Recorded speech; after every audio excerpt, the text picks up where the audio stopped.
Sigurohen pamjet ekskluzive të atentatit në Rinas ku u vra Gilmando Dani dhe u plagos rënd miku i tij Muçi Shaljani, i njohur edhe me mbiemrin Sheqeri.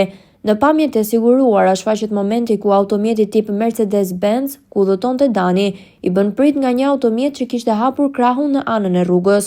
Sapo informohet nga persona të tjerë se mjeti ku udhëtonin Dani dhe Sheqeri dalin nga parkimi i aeroportit Nën Tereza, mjeti i autorëve del në anën tjetër të rrethit dhe i pret aty për disa sekonda.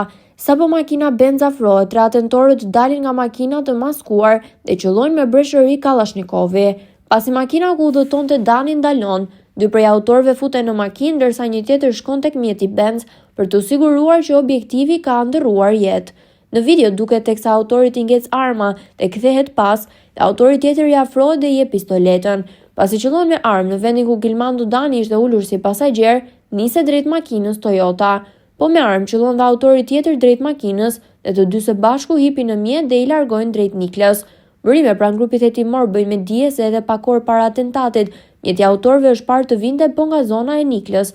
Kaq i mirëmenduar ka qenë atentati, sa gjatë ditës në atë zonë nuk ka pasur energji elektrike dhe dyshohet se organizatorët e tij kanë krijuar kushtet që lëvizjet e tyre të mos filmohen nga kamerat e sigurisë. Atentatorët dyshohet se kanë pasur informatorë që në Spanjë dhe deri në aeroportin e Rinasit për lëvizjet e Danit, edhe për faktin që avioni është vonuar me disa orë. Orari i mbërritjes ishte në orët e para të mëngjesit, por udhëtimi është hyrë për në mesditë. Hetimet zbuluan se targat e mjetit tip Toyota rezultojnë të vjedhura në Greqi vitin e shkuar, ndërsa nuk është përcaktuar ende nëse makina është e vjedhur apo jo, pasi për shkak të djegjes së saj ende nuk është rikuperuar numri i shasisë.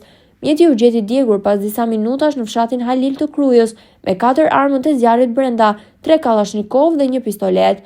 Nga breshëria e plumbave, Gilmando Dani, që kishte një vit që ishte liruar nga burgu, ndërroi jetë në vend, ndërsa Muçi Sheqeri vijon të jetë në spitalin e traumës në gjendje të rëndë i intubuar. Ai mori 10 plumba në trup, 2 prej të cilëve në kokë.